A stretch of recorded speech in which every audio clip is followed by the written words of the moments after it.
Awalnya, Xiao Chen berharap bahwa setelah berita tentang dia kembali menyebar, orang-orang ini akan sadar diri dan pergi. Sekarang, sepertinya pemikirannya terlalu sederhana. Faksi-faksi yang menduduki pulau-pulau satelit Pulau Bintang Surgawi tidak hanya tidak menunjukkan niat untuk pergi tetapi bahkan bersekutu dengan Pulau Api Hitam. Saat Xiao Chen menyaksikan kapal besar itu perlahan berlayar lebih jauh, sebuah bayangan berkedip di dalam hatinya. Dia berkata pada dirinya sendiri, sepertinya kita harus bergegas memperbaiki formasi transportasi. Akan ada pertempuran besar segera. Petik 2. Ketika dia kembali ke Pulau Bintang Surgawi, dia pertama kali pergi mencari Lan Shaobai dan berbicara tentang apa yang baru saja dia lihat. Lan Shaobai berpikir sejenak setelah mendengar ini. Kemudian, dia berkata, ada 8 faksi besar, yang terkuat adalah Sekte Darah Logam. Master Sekte-Sekte Darah Logam, Chen Ming, adalah kaisar kuasi kesempurnaan besar yang setara dengan Penatua Qin. Petik 2. Xiao Chen terkejut, dia cukup jelas tentang kekuatan Elder Qin. Penatua Qin telah lama mencapai puncak kaisar semu kesempurnaan besar. Meskipun dia dibatasi oleh usia dan potensinya, yang membuatnya sulit untuk menembus kaisar kuasi kesempurnaan, dia berada di puncak di antara kaisar kuasi kesempurnaan besar. Jika kaisar kuasi penyempurnaan tidak bergerak, akan sangat sulit untuk menemukan kaisar kuasi yang bisa menandinginya. Jika Xiao Chen ingin mengalahkan Penatua Qin, dia akan membutuhkan lebih dari 100 gerakan untuk melakukannya. Jika dia ceroboh, dia bahkan mungkin menderita luka parah. Penatua Qin berkultivasi dengan jujur tanpa mengambil jalan pintas apapun. Setelah terjebak di kemacetan tanpa bisa maju, Penatua Qin hanya bisa terus-menerus meredam energi hukum yang sudah dia miliki. Sekarang, segel surgawinya yang lengkap sangat tangguh. Ketika dia ingin menggerakkan kekuatan dunia, itu semudah mengangkat tangannya. Bukan kabar baik bahwa Chen Ming sekuat Penatua Qin. Selanjutnya, masih ada Zhuang Zhenghe yang bersembunyi di belakangnya. Memikirkannya saja membuat Xiao Chen sakit kepala. Lan Shaobai berkata, tidak perlu khawatir. Mo Chen sudah memulihkan sebagian dari formasi pertahanan yang menghubungkan Pulau Bintang Surgawi dan 7 pulau satelit. Selama tidak ada kaisar semu penyempurnaan yang muncul, itu akan baik-baik saja. Pulau Bintang Surgawi tidak akan mudah untuk dihancurkan. Petik 2. Ketika Xiao Chen mendengar itu, dia bersukacita. Dia akhirnya menerima kabar baik. Badan Dharma Buddha Amitabha Pulau Api Hitam tidak dapat meninggalkan pulaunya, karenanya, Pulau Bintang Surgawi sekarang jauh lebih aman. Tunggu, itu tidak benar. Xiao Chen bereaksi dan bertanya, bukankah Mo Chen memulihkan formasi transportasi? Lan Shaobai tersenyum pahit dan menjawab, dia sangat sibuk selama ini, berlarian, mencari waktu untuk melakukan keduanya. Dia melakukannya tanpa henti. Tidak peduli apa yang saya katakan, dia tidak mendengarkan. Awalnya, aku menertawakannya karena khawatir. Sekarang setelah Anda kembali, bagaimana faksi-faksi itu berani melakukan sesuatu? Tanpa diduga, dia memukulnya tepat di paku. Dia percaya bahwa faksi-faksi ini akan didorong ke tindakan putus asa, karena keserakahan mereka tidak akan berubah, dan mereka akan berakhir berjudi dengan hidup mereka. Di mana dia? Xiao Chen bertanya. Dia ada di gunung, memperbaiki formasi transportasi. Tepat setelah Lan Shaobai berbicara, angin kencang bertiup, dan ada kilatan cahaya. Xiao Chen menghilang dari pandangannya, bergegas ke gunung tempat formasi transportasi berada. Lan Shaobai tersenyum dan menghela nafas pelan setelah itu, saya awalnya berpikir bahwa setelah keturunan Markis berpakaian ungu meninggal, orang pertama yang datang dan mencari masalah adalah Markis berpakaian ungu. Tanpa diduga, faksi-faksi kecil ini mengambil tindakan lebih dulu. Saya harus memanggil mereka keluar dari kultivasi tertutup terlebih dahulu. Dia bersiap untuk memanggil Yue Chenxi dan yang lainnya dari pengasingan. Kalau tidak, tidak akan ada cukup orang. Tanda pisah. Di platform tempat formasi transportasi berada, Xiao Chen melihat Mo Chen bekerja keras memulihkan formasi transportasi. Matanya menunjukkan kelelahan yang tak bisa disembunyikan. Namun, tindakannya masih terlihat sangat teratur dan tidak tergesa-gesa, menutupi rasa lelahnya. Anda di sini. Mo Chen mengangkat kepalanya dan melirik Xiao Chen sebelum kembali ke apa yang dia lakukan. Dia menekankan tangannya ke tanah, dengan gugup menggunakan energi hukumnya untuk memperbaiki berbagai garis formasi yang rusak. Masih banyak garis formasi yang berantakan. Pekerjaan belum selesai hanya dengan perbaikan. Dia perlu menyesuaikannya sesuai dengan tata letak seluruh formasi. Satu kesalahan kecil akan mengharuskannya untuk memulai dari awal lagi. Ini benar-benar menguji kesabaran seseorang. Setelah beberapa pemikiran, Xiao Chen tidak memberitahunya tentang apa yang dia katakan pada Lan Shaobai. Dia bertanya dengan nada santai, bagaimana perkembangannya? Menurut tingkat kemajuan saat ini, saya akan membutuhkan sekitar setengah bulan lagi. Xiao Chen agak terkejut, tingkat kemajuan ini secara tak terduga cepat. Bagaimanapun, dia juga memiliki pemahaman kasar tentang formasi. Dia sangat jelas tentang berapa banyak pekerjaan yang harus dilakukan, setelah memeriksa sendiri formasi transportasi. Tiba-tiba, sesuatu terjadi padanya. Dia bertanya, apakah kamu tidur sama sekali dalam setengah bulan terakhir? Pertanyaan ini mengejutkan Mo Chen, dan tindakannya menjadi tidak wajar. Dia memaksakan senyum dan membalas, kamu tahu bahwa Kaisar Semu tidak memiliki masalah dengan tidak tidur selama setengah bulan. Ya, tapi itu dengan syarat kamu beristirahat dengan bermeditasi. Jelas, Anda bahkan belum melakukannya. Pergi dan tidur, istirahat selama 1 hari. Mata Xiao Chen seperti lampu di kegelapan, melihat semuanya dengan sangat jelas. Itu tidak akan berhasil. Mo Chen menolak Xiao Chen dengan suara agak keras. Dia melanjutkan dengan nada tegas, alam rahasia ini sangat penting bagimu. Jika Anda bisa memasukkannya lebih awal, maka seharusnya begitu. Dari 5 tahun Anda, 1 tahun telah berlalu. Sekarang, Anda hanya memiliki 4 tahun lagi. Setiap hari yang bisa saya peroleh untuk Anda adalah 1 hari lagi yang Anda miliki. Petik 2. Mo Chen menumpahkan emosi yang tidak bisa lagi dia tekan. Ini adalah topik yang dihindari oleh banyak teman lama Xiao Chen. Keduanya tampak agak terkejut untuk sementara saat tempat itu menjadi sunyi. Xiao Chen terkejut bahwa Mo Chen masih mempertimbangkannya dengan sangat cermat. Dia terkejut bahwa dalam kecemasannya, dia berbicara tentang hal-hal yang tersembunyi di dalam hatinya. Setelah beberapa saat, Mo Chen memecah kesunyian. Dia berbisik, Kakak Xiao, kamu harus pergi dulu. Saya bisa menangani ini sendirian, tidak perlu mengkhawatirkanku. Setelah berpikir sejenak, Xiao Chen berkata, memang, pekerjaan semacam ini hanya akan menjadi lebih berantakan ketika orang awam mencoba membantu. Namun, saya tidak bisa pergi. Jalani saja dan lakukan urusanmu sendiri. Aku akan tetap di sini dan mengawasimu. Saya bahkan bisa membantu pekerjaan kasar. Mo Chen tersenyum dan berkata, bagaimana saya bisa berani membuat Raja Naga Azure melakukan tugas-tugas kasar untuk saya? Tidak apa-apa jika Anda ingin menonton. Jika saya bosan, setidaknya saya akan memiliki seseorang untuk diajak mengobrol. Petik 2.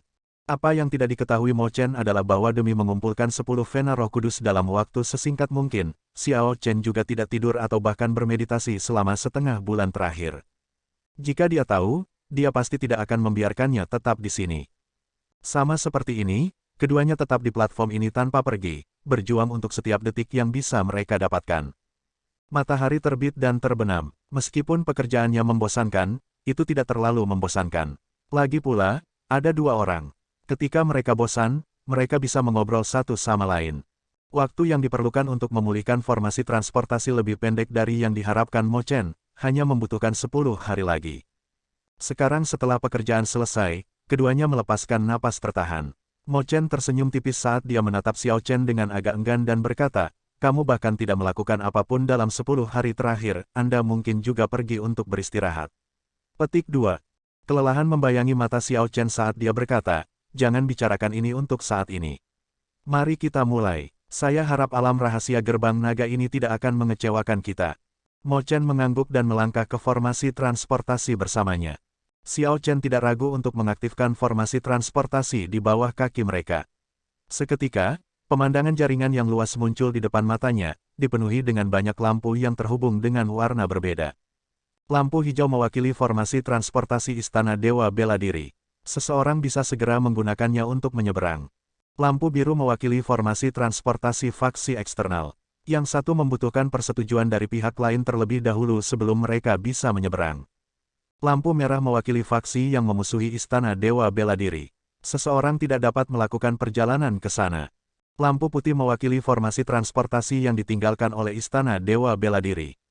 Mungkin ada bahaya besar jika seseorang pergi ke tempat-tempat itu. Ada banyak lampu ini tetapi hanya satu cahaya biru.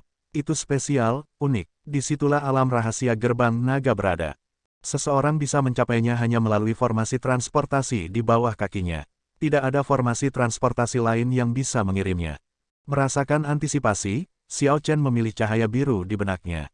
Kemudian, 2 formasi transportasi mulai terhubung satu sama lain. Dengan kilatan cahaya, keduanya menghilang dari formasi transportasi dalam sekejap. Mo Chen akhirnya selesai memulihkan formasi transportasi kuno yang kompleks setelah hampir sebulan. Sekarang, keduanya berhasil memasuki alam rahasia gerbang naga. Namun, jangan melihat kesulitan dan piala perang yang menunggu keduanya di alam rahasia gerbang naga. Tanda pisah. Di sisi lain, persiapan 8 faksi mendekati kesimpulan mereka juga di Pulau Api Hitam. Di bawah pimpinan Master Sekte Darah Logam, Chen Ming, 8 faksi berkumpul dan memimpin pasukan mereka, menyerbu menuju Pulau Bintang Surgawi. Dengan lebih dari 200 kapal perang, armada itu terlihat sangat megah. Namun, meskipun ada banyak kapal perang, hanya kapal perang Darah Logam Sekte Darah Logam yang merupakan kapal perang kelas raja, yang lain hanya kelas sage. Tidak ada pilihan lain, faksi hanya bisa menggunakan kapal perang khusus ini sebagai andalan. Para pemimpin dari 8 faksi, serta sage bela diri tingkat Grandmaster dan Grandmaster tingkat puncak, berkumpul di sini. Semuanya menunjukkan ekspresi serius dan tampak sangat berhati-hati. Kaisar Kuasi digeladak sangat jelas tentang apa yang mereka lakukan. Mereka hanya bisa berhasil dalam operasi ini.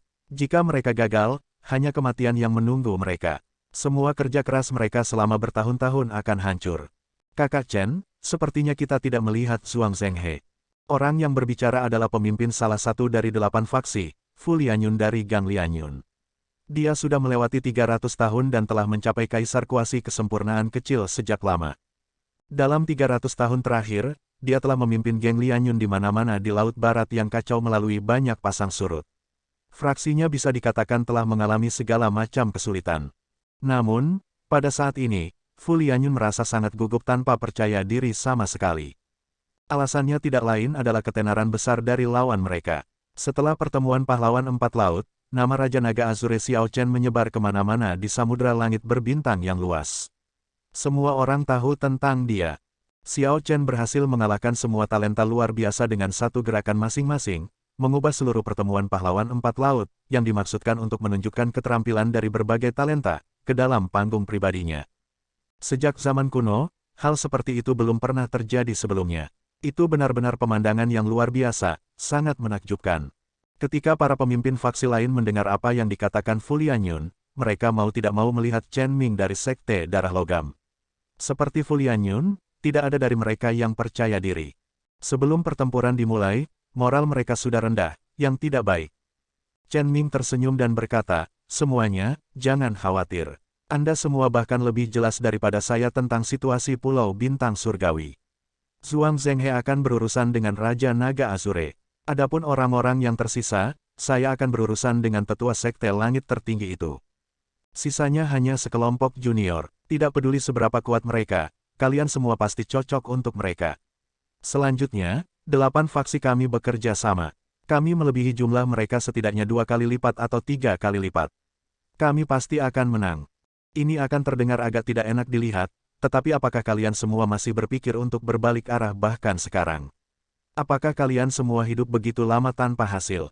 Fu Lianyun berkata dengan cepat, "Saudara Chen, bukan itu yang saya maksud. Saya sangat percaya diri dalam pertempuran ini. Namun, meskipun telah disepakati bahwa Zhuang Zhenghe ini akan berurusan dengan Raja Naga Azure Xiao Chen, kami masih belum melihatnya. Ini agak aneh." Chen Ming menepuk bahu Fu Lianyun dan tersenyum. "Jangan khawatir. Kami sekarang berada di kapal yang sama dengan Zhuang Zhenghe. Manfaat kami sejajar dengan miliknya. Tidak peduli apa yang dia lakukan, dia tidak akan berani bermain trik. Itu tidak akan menguntungkannya sama sekali." Mendengar penjelasan Chen Ming, sisanya sedikit santai. "Kalau begitu, kami terlalu memikirkan ini. Memang, kita seharusnya tidak memiliki pemikiran tidak masuk akal seperti itu sebelum pertempuran besar." Petik 2. Sekte Master Chen, tolong jangan ambil hati. Chen Ming tersenyum tipis dan mengobrol santai dengan grup. Namun, dia tersenyum dingin di dalam hatinya. Pada saat ini, setelah mereka berkumpul dan berangkat, pulau-pulau dari faksi lain tidak memiliki banyak pembudidaya yang membela mereka. Zhuang Zhenghe memimpin murid-murid Buddha dari Pulau Api Hitam ke pulau yang dipegang oleh Geng Lianyun. Kemudian, dia menginstruksikan dengan acuh tak acuh, kumpulkan semua sumber daya pulau itu terlebih dahulu. Setelah itu, kumpulkan semua orang di pulau di kuil dan mengadakan upacara. Sucikan mereka dengan paksa. Meskipun candi telah dibangun di berbagai pulau satelit, 1 bulan terlalu singkat. Selain itu, orang-orang di pulau-pulau ini memiliki banyak hal untuk dilakukan. Jadi berbagai patung Buddha tidak mengumpulkan banyak kekuatan iman. Kekuatan keyakinan yang terkumpul jauh dari cukup untuk membiarkan tubuh Dharma Buddha Amitabha meninggalkan Pulau Api Hitam. Oleh karena itu, Zhuang Zhenghe tidak punya pilihan selain bersekongkol dengan Chen Ming untuk memikat orang-orang dari 7 faksi lain sebelum mengadakan upacara Buddhis dan memurnikan massa secara paksa. Upacara semacam ini sangat tidak manusiawi. Setelah selesai, semua orang biasa yang dimurnikan akan segera mati. Jika bukan karena keterbatasan waktu, Zhuang Zhenghe tidak akan melakukan ini. Dengan membunuh jutaan orang biasa dalam jumlah besar, dia akan dapat mengumpulkan sejumlah besar kekuatan iman dalam waktu singkat. Namun, konsekuensi dari momen kegembiraan yang singkat ini akan sangat besar. Selanjutnya, bahkan jika dia berhasil menaklukkan Pulau Bintang Surgawi, memelihara orang percaya baru akan menjadi jauh lebih sulit. Namun, sekarang setelah semuanya menjadi seperti ini, dia tidak punya pilihan lain. Dia harus menaklukkan Pulau Bintang Surgawi. Ada hal-hal di sana yang perlu dia dapatkan. Setelah ini, akan jauh lebih sulit untuk membuat faksi lain bekerja sama dengannya dengan patuh, jadi dia tidak punya waktu untuk kalah. Tanda pisah. Kembali ke Pulau Bintang Surgawi, setelah mendengar apa yang dikatakan Xiao Chen, Lan Shaobai segera mengirim pengintai untuk memata-matai tindakan berbagai faksi. Tak lama setelah 8 faksi mengumpulkan pasukan mereka dan pergi, Lan Shaobai menerima laporan terperinci di kediaman Tuan Kota. Setelah Lan Shaobai membaca laporan terperinci, wajahnya langsung tenggelam. Pak, dia membanting laporan itu ke meja belajar di depannya. Mereka benar-benar berpikir bahwa Pulau Bintang Surgawi kita mudah diganggu. Lan Shaobai melambaikan tangannya dan memanggil penjaga yang berdiri di luar. Undang semua tetua sekte luar dari kediaman Tuan Kota. Katakan pada mereka untuk menemuiku dalam 1 menit. Juga, kirim orang ke tetua sekte dalam dan minta mereka untuk datang dan menemui saya sesegera mungkin. Petik 2. Selama 2 tahun terakhir, Lan Shaobai telah menggunakan uang yang diperoleh dari Asosiasi Pedagang Jin Dabao untuk mengundang banyak ahli dari Laut Hitam menjadi tetua sekte luar mereka. Adapun tetua sekte dalam, mereka adalah Yue Chenxi, Jin Lin, Xiao Yu, Liu Ke, dan yang lainnya, orang-orang yang benar-benar dapat dipercayai oleh Pulau Bintang Surgawi. Ini adalah satu set lengkap hierarki. Setelah Mo Chen datang, dia telah mengatur semuanya dengan amat, menyusun segala macam pengaturan terperinci dan menugaskan semua orang tugas mereka. Gerbang naga belum secara resmi didirikan, tetapi hierarki dasar pulau harus ada di sana. Jika tidak, jika semua orang hanya melakukan apa yang mereka inginkan, itu akan selamanya menjadi kekacauan yang kacau. Dengan meletakkan fondasi yang tepat sebelumnya, ketika gerbang naga secara resmi memulai debutnya, semuanya secara alami akan jatuh ke tempatnya dan berjalan dengan lancar. Ketika datang untuk mendirikan sebuah sekte, pemikiran Mo Chen tentang ini jauh di depan yang lainnya, termasuk Xiao Chen. Suara mendesing, suara mendesing, suara mendesing. Angin kencang bertiup di aula. Yang pertama tiba bukanlah tetua sekte luar tetapi tetua batin, yang berkultivasi di pegunungan jauh, Yue Chenxi dan yang lainnya. Pertama, itu karena orang-orang ini lebih kuat. Oleh karena itu, mereka bergerak lebih cepat. Kedua, mereka telah menerima pemberitahuan sebelumnya dari Lan Shaobai bahwa sesuatu yang besar akan segera terjadi. Jadi mereka jauh lebih mudah dimobilisasi, karena mereka sudah siap. Lan Shaobai melihat kelima orang di aula dan mengukurnya. Dia tersenyum dan berkata, kalian semua membuat peningkatan yang signifikan selama 1 bulan terakhir, kalian semua sudah menjadi martial sage tingkat Grandmaster yang hebat. Xiao Yu tersenyum dan berkata, hehe, kakak Xiao Chen tidak hanya memberiku Vena Roh Kudus, tetapi dia juga memberikan teknik bela diri yang mendalam serta penjelasan yang mendetail. Saya langsung mengerti setelah dia menjelaskannya. Jika saya masih tidak membaik, saya benar-benar akan sangat bodoh. Wahyu ini agak mengejutkan Lan Shaobai. Tanpa diduga, Xiao Chen memiliki teknik bela diri yang mendalam juga. Banyak kaisar kuasi bahkan tidak bisa mendapatkannya sepanjang hidup mereka. Saat ini, kakak Shaobai bahkan mungkin bukan tandinganku. Lan Shaobai tersenyum dan tidak mengatakan apapun untuk menentangnya. 10 hari yang lalu, dia berhasil menerobos ke Kaisar Semu dari hanya selangkah lagi untuk maju. Dari 9 Vena Roh Kudus, dia sudah memperbaiki 3 dari mereka, dan kultivasinya stabil di Kaisar Kuasi kesempurnaan kecil. Sebelum menerobos ke Kaisar Kuasi, Lan Shaobai sudah memiliki peluang 30 hingga 40% untuk menang melawan Kaisar Kuasi kesempurnaan kecil biasa. Sekarang setelah dia mencapai kuasa Emperor, dia sepenuhnya percaya diri untuk mengalahkan kuasa Emperor Small Perfection biasa. Namun, tidak perlu mengekspos kekuatannya sekarang. Dia menoleh ke Yue Chenxi dan menunggunya berbicara. Dari 5, Lan Shaobai memegang Yue Chenxi, gadis yang datang ke alam Kunlun dari alam kubah langit bersama dengan Xiao Chen, dengan penghargaan tertinggi. Wajah cantiknya tampak agak tenang. Dia berkata, saya tidak menerima teknik bela diri mendalam yang ditawarkan Xiao Chen. Saya hanya menanyakan beberapa pertanyaan, yang memungkinkan saya untuk mengubah tinju matahari pagi saya sendiri. Setelah 1 bulan memahami, tinju matahari pagi saya sekarang sama kuatnya dengan teknik bela diri yang mendalam dan mungkin bahkan lebih kuat. Petik 2. Mendengar ini membuat Lan Shaobai tercengang. Dia tidak meragukan kata-kata terakhir Yue Chenxi tentang, mungkin bahkan lebih kuat.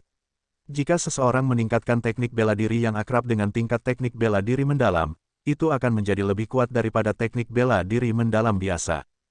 Hal-hal yang menjadi milik seseorang akan selalu menjadi yang paling mudah digunakan, dan paling cocok dengan diri sendiri. Yang lain semua berbicara secara bergantian tentang apa yang mereka peroleh dalam sebulan terakhir kultivasi mereka, menunjukkan keinginan untuk bertarung di wajah mereka, tampaknya dipenuhi dengan antisipasi serangan gencar yang akan segera terjadi. 8 faksi utama yang menduduki pulau-pulau satelit dari Kepulauan Bintang Surgawi bersekutu bersama. Jika saya tidak salah, mereka akan tiba di Pulau Pertahanan ke-7 dalam waktu setengah hari.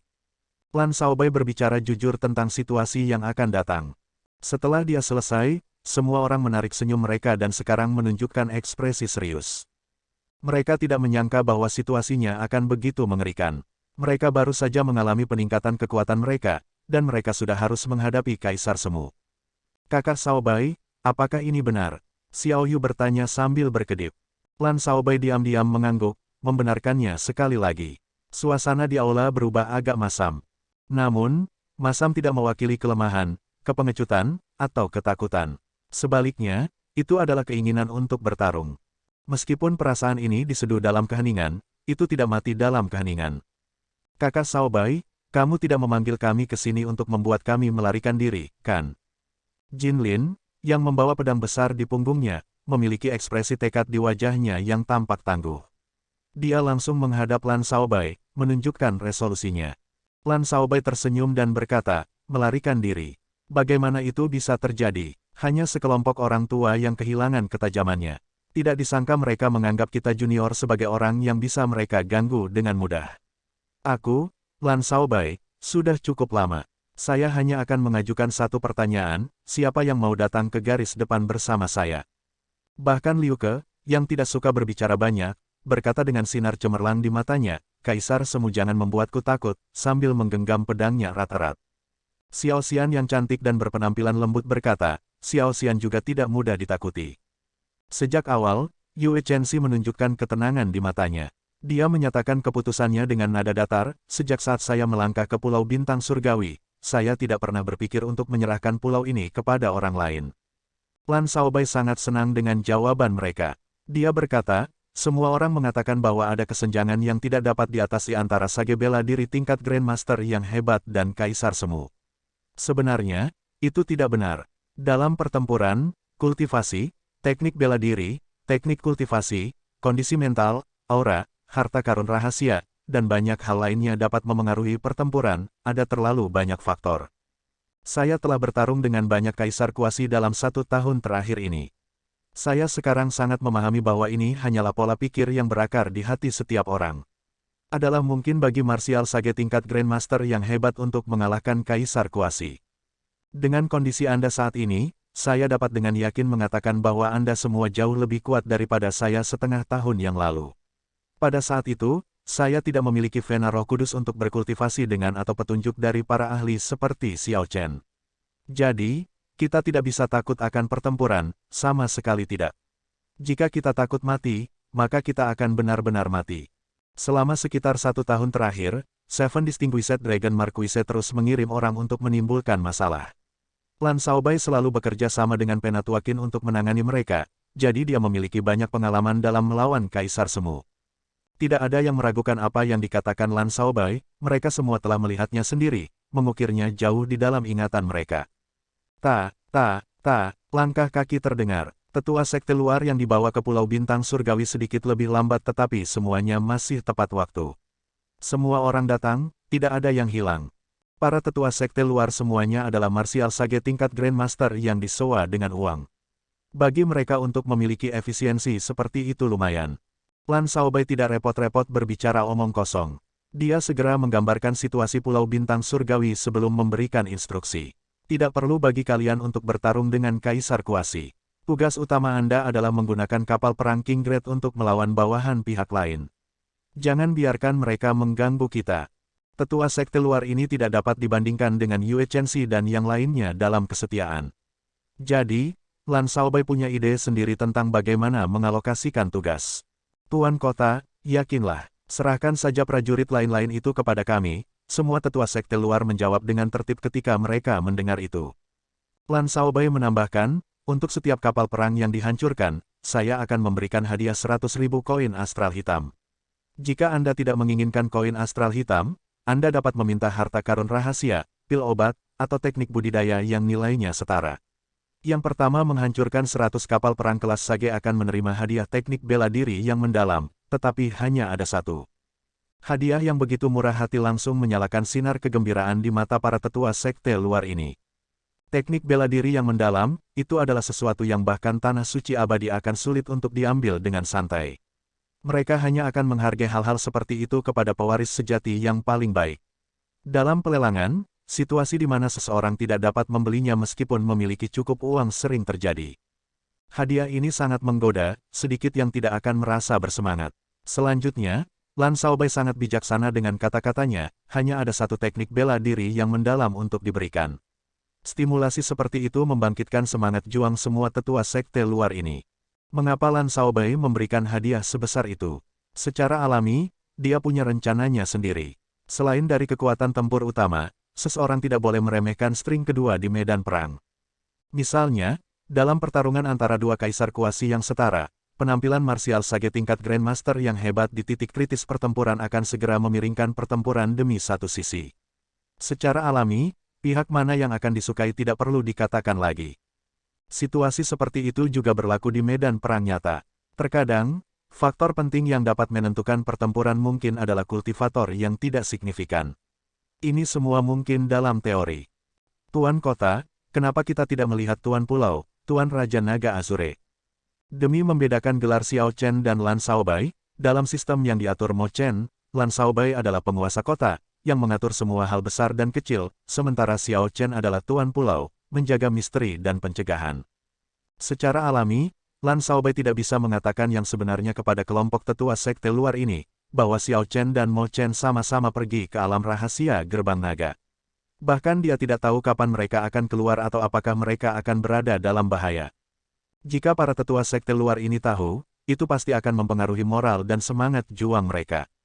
Saat ini, alasan utama para tetua sekte luar ini memiliki keberanian untuk melawan pasukan sekutu dari 8 faksi adalah keberadaan Xiao Chen. Raja Naga Azure Xiao Chen. 5 kata ini saja sudah cukup untuk menanamkan semangat juang yang kuat. Lan Shaobai berkata, Raja Naga Azure sedang berkultivasi secara tertutup. Jika dia beruntung, setelah dia keluar, dia akan menjadi kaisar semu kesempurnaan besar. Bahkan tanpa perlu kita bergerak, dia akan bisa menangani kelompok orang ini sendirian. Bahkan jika dia tidak seberuntung itu dan tidak bisa menerobos, dia bisa bergegas kapan saja. Karena keadaan memaksa, Lan Shaobai tidak punya pilihan selain membuat alasan. Xiao Chen berkultivasi tertutup dan sangat mungkin untuk menerobos ke kaisar kuasi kesempurnaan besar. Dengan kata-kata ini, para tetua sekte luar segera menjadi bersemangat. Sama seperti kaisar kuasi kesempurnaan kecil, Raja Naga Azure sudah sangat kuat. Jika dia berhasil maju ke kaisar kuasi kesempurnaan besar, itu akan sangat luar biasa.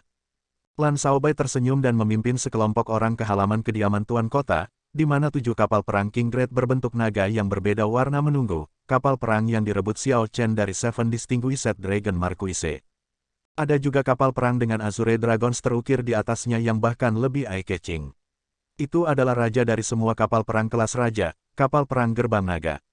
Sejauh yang saya tahu, 8 faksi hanya memiliki 1 kapal perang kelas raja. Kita bisa menghadapinya, meskipun ada banyak kapal perang lain, mereka semua adalah kapal perang kelas Sage. Yang harus kamu tangani adalah kapal perang kelas Sage yang berjumlah 200 itu. Lan Shaobai dengan jujur membagikan berita yang diperolehnya dengan kelompok tetua sekte luar. 7 kapal perang kelas raja melawan 200 kapal perang kelas Sage.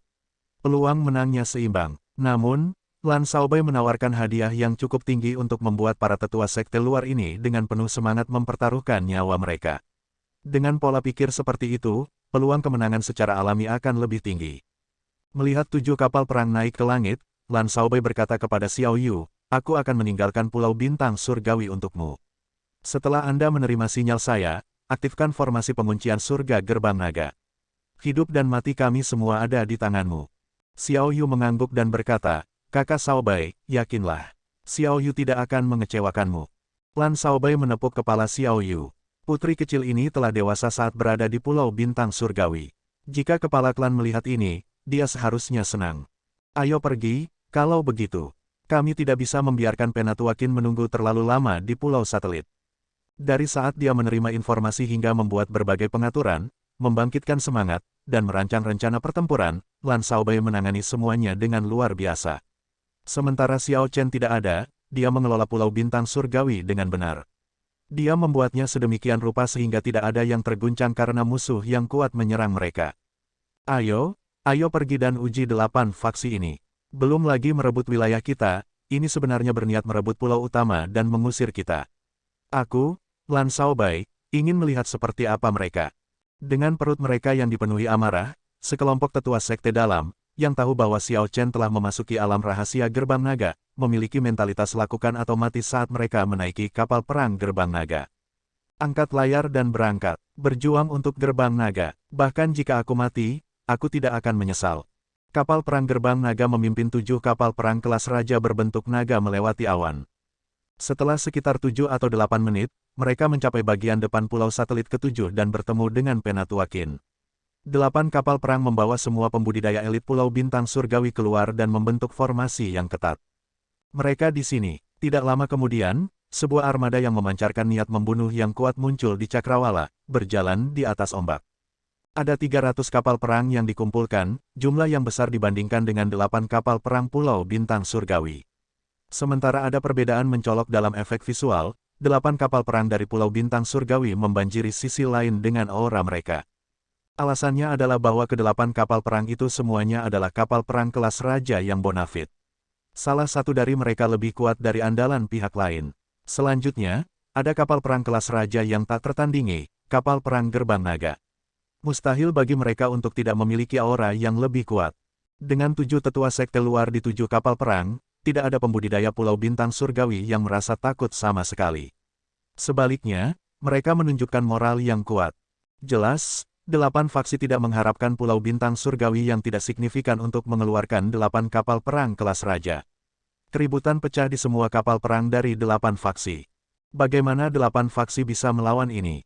Perbedaannya adalah seluruh kelas. Mereka hanya bisa mencoba membanjiri musuh dengan angka. Namun, banyak yang akhirnya mati. Ini sangat berbeda dari pembantaian mudah yang diharapkan 8 faksi. Eselon atas dari 8 faksi harus mengirim perwakilan untuk menenangkan orang-orang sebelum mereka berhasil menenangkan kegemparan ini secara perlahan. Awan dan angin bergerak, gelombang melonjak. Air laut naik dan turun tanpa henti.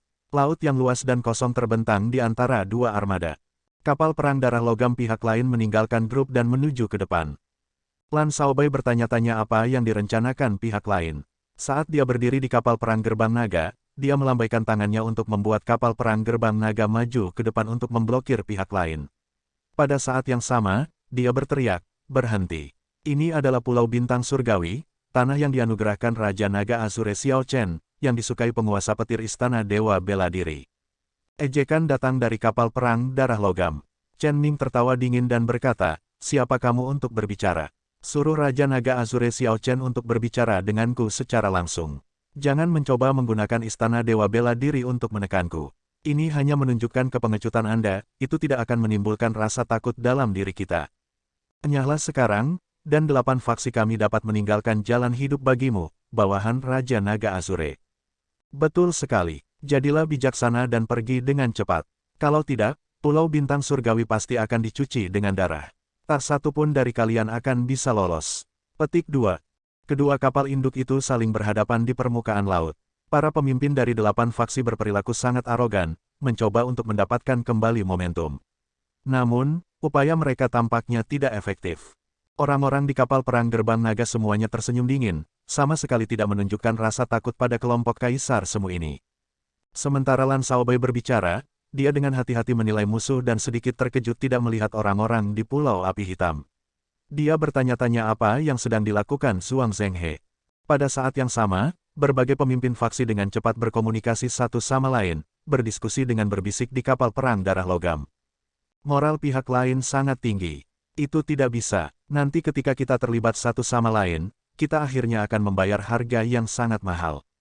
Kita perlu memikirkan sesuatu untuk menekan mereka. Benar-benar tidak terduga bahwa Pulau Bintang Surgawi yang tidak penting ini memiliki 8 kapal perang kelas raja. Petik 2. Sekte Master Chen, Anda yang membuat keputusan. Secara alami, Chen Ming tahu betapa pentingnya moral ketika dua pasukan bentrok. Dia melihat sekeliling dan memikirkan sebuah ide. Dia melihat orang-orang di kapal perang gerbang naga dan berkata, "Kamu pasti Lan Shaobai, kan? Jika Anda ingin kami pergi, itu mungkin. Kami akan mengirimkan 3 orang dari masing-masing pihak kami dan memiliki 3 pertandingan. Sisi dengan 2 kemenangan akan menang. Siapapun yang kalah akan pergi." Petik 2. Kalian sekelompok pemula muda, bukankah kalian semua sangat arogan? Apakah kamu berani setuju? Salah satu lelaki tua dari sisi 8 faksi dengan sengaja menggunakan energinya untuk memperkuat suaranya, membuatnya bergema sejauh 5 km dan memungkinkan semua orang untuk mendengarnya dengan jelas. Betul sekali, bukannya Laut Barat kita tidak punya aturan. Siapapun yang lebih kuat adalah benar. Jika Anda tidak mampu, maka jangan menempati tanah yang bagus seperti Pulau Bintang Surgawi. Kembalilah ke benua Kunlun. Teriakan terakhir memicu reaksi semua orang di sisi 8 faksi. Semua orang di 300 kapal perang berteriak, "Kembalilah! Kembali!" Seketika, pihak lain benar-benar berhasil membalikkan keadaan, meningkatkan moral mereka. Mengingat ini, meskipun pihak Pulau Bintang Surgawi tahu bahwa bahkan jika pihak lain kalah, mereka tidak akan pergi, mereka merasa sulit untuk menolak tantangan. 2 kemenangan dari 3 dan lawannya adalah Kaisar Kuasi. Ini jelas hanya intimidasi, ingin menempatkan kelompok pembudidaya generasi muda ini pada posisi yang kurang menguntungkan. Chen Ming berjalan maju ke haluan kapal dan menatap Lan Shaobai. Kemudian, dia tersenyum dingin dan berkata, "Ada apa? Apakah Anda tidak berani? Jika Anda tidak mampu, lalu apa yang Anda lakukan di Pulau Bintang Surgawi?" Enyahlah. Yue Chenxi dan yang lainnya di kapal perang gerbang naga mau tidak mau mengalihkan pandangan mereka ke Lan Shaobai. Lan Shaobai tersenyum tipis dan berkata dengan tenang, "Saya akhirnya melihat apa artinya menjadi tidak tahu malu." Sekelompok orang yang telah hidup beberapa ratus tahun sebenarnya masih bisa mengatakan hal seperti itu. Tepat ketika orang banyak berpikir bahwa Lan Shaobai akan menolak, dia membalikkan keadaan. Dia menambahkan dengan dingin, "Namun, aku akan tetap menyetujuinya. Meskipun saya tahu ini adalah tipuan, saya akan tetap menyetujuinya. Kalian tidak akan pernah mengerti apa itu keyakinan. Jika Pulau Bintang Surgawi tidak mampu, mengapa Anda 8 faksi masih perlu bersatu sebelum Anda berani datang dan menyerang? Pertempuran besar sudah dekat, dan Anda masih ingin memainkan trik-trik kecil ini untuk memenangkan kembali moral. Ini benar-benar membuka mata saya, Lan Shaobai." Kata-kata keras Lan Shaobai mengejutkan kelompok Chen Ming, yang tidak menyangka dia begitu bersemangat. Lan Shaobai belum selesai. Dia mengambil inisiatif untuk mengatakan, "Chen Xi, Anda akan mewakili Pulau Bintang Surgawi kami dan menjadi yang pertama berperang. Bahkan jika kita dikalahkan, kita harus menunjukkan kepada mereka keberanian dari Pulau Bintang Surgawi kita, di mana bahkan para wanita jauh lebih unggul dari kelompok kakek nenek ini." Mata Lan Shaobai dipenuhi dengan penghinaan. Kata-katanya membuat hati banyak pembudidaya Pulau Bintang Surgawi membengkak dengan darah panas. "Betul sekali, kultivasi kami mungkin tidak tinggi, tidak sebanding dengan Anda orang tua yang telah hidup selama ratusan tahun. Namun, kita dipenuhi dengan gairah dan semangat, bertindak secara terbuka dan benar." Begitu Yue Chenxi mendengar apa yang dikatakan Lan Shaobai, dia melompat tanpa rasa takut ke permukaan laut. Wajahnya tetap tenang saat dia melihat ke sisi lain. Kemudian, dia berkata dengan suara dingin, "Yue Chenxi dari Pulau Bintang Surgawi meminta nasihatmu. Tolong jangan pelit dengan itu." Petik 2. Awalnya, Chen Ming berencana untuk menggunakan saran ini untuk memiliki 3 pertandingan, pertarungan yang jelas tidak adil, untuk memaksa penolakan Pulau Bintang Surgawi dan menghancurkan moral mereka. Kemudian, mereka akan mengambil keuntungan dan menyerang. Siapa yang menyangka bahwa Lan Shaobai akan langsung setuju dan bahkan berinisiatif untuk mengirimkan perwakilannya terlebih dahulu. Tiba-tiba, Chen Ming bingung harus berbuat apa. Dia mundur 2 langkah dan bertanya dengan berbisik, siapa yang naik lebih dulu. Setelah menunggu beberapa saat, tidak ada yang mau melangkah dan menjadi yang pertama. Orang-orang tua ini semuanya sangat cerdik. Mereka dapat mengatakan bahwa Yue Chenxi adalah martial sage tingkat Grandmaster yang hebat. Selanjutnya, auranya sangat tajam. Para pemimpin dari 8 faksi yakin akan mengalahkan Yue Chenxi. Namun, mereka tidak diragukan lagi akan mengalami cedera yang signifikan dalam prosesnya. Karenanya, tidak ada yang mau menjadi yang pertama. Setelah uang terdorong untuk sementara waktu, Fu Lianyun dari geng Lianyun berbisik, Master Sekte Chen, bagaimana kalau kamu pergi dulu? Mengingat kekuatan Brother Chen, Anda pasti bisa menghadapinya dalam 2 atau 3 gerakan. Petik 2. Ketika Chen Ming mendengar itu, dia tidak bisa menahan diri untuk tidak berteriak dengan marah, persetan. Lan Xiaobei itu benar-benar tepat sasaran. Bahkan setelah hidup selama beberapa ratus tahun, kalian semua masih belum bisa menandingi keberanian seorang gadis kecil. Jika saya pergi sekarang, lalu siapa yang akan berurusan dengan tetua sekte langit tertinggi? Apakah Anda akan melakukannya? Berhenti membuang-buang waktu. Kamu pergi. Sekarang setelah semuanya mencapai titik seperti itu, Fu Lianyun tidak punya pilihan lain selain pergi. Sosok Fu Lianyun melintas, dan dia mendarat di permukaan laut. Kemudian, niat membunuh berkobar di matanya saat dia melihat Yue Chenxi. Dia hanya bisa mengakhiri pertempuran ini segera. Semakin lama ini berlarut-larut, semakin banyak variabel yang akan ada. Aku harus memikirkan cara untuk mengakhiri ini dengan cepat. Fu Lianyun buru-buru membuat rencana. Dia berkata, jangan katakan bahwa saya menindas yang lemah. Orang tua ini akan membiarkan Anda memiliki 3 langkah terlebih dahulu, untuk memberi Anda kesempatan untuk mengalahkan saya. Petik 2. Apakah begitu? Dalam hal ini, saya benar-benar harus berterima kasih kepada senior. Namun, jangan menyesalinya. Fu Lianyun tersenyum dan berkata, aku akan menyesal. Gadis kecil, itu sudah cukup bagus jika kamu tidak menyesalinya. Setelah 3 gerakan, aku akan mengalahkanmu dengan 1 gerakan. Yue Chenxi tidak membalas ini. Ekspresinya berubah serius saat dia mulai mengedarkan energinya untuk Morning Sun Fist. Awan merah matahari terbit mengelilingi Yue Chenxi, berlama-lama tanpa berhamburan. Dalam sekejap, sosoknya menjadi kabur dan kabur, sulit dilihat. Awan merah pekat membuat semuanya tampak mustahil untuk diurai. Fu Lianyun berhenti tersenyum, dan ekspresinya berubah muram. Dia mengirimkan energi mentalnya dan tidak dapat menemukan sosok Yue Chenxi meskipun langit sangat cerah. Apa yang sedang terjadi? Dengan kultivasi saya sebenarnya tidak dapat melihat melalui fenomena misterius ini. Gadis ini sangat mengesankan. Untungnya, lelaki tua ini mempertahankan beberapa kepintarannya. Kalau tidak, saya mungkin akan membuat lelucon sendiri di pertandingan pertama ini. Fu Lianyun menenangkan diri dan menenangkan diri.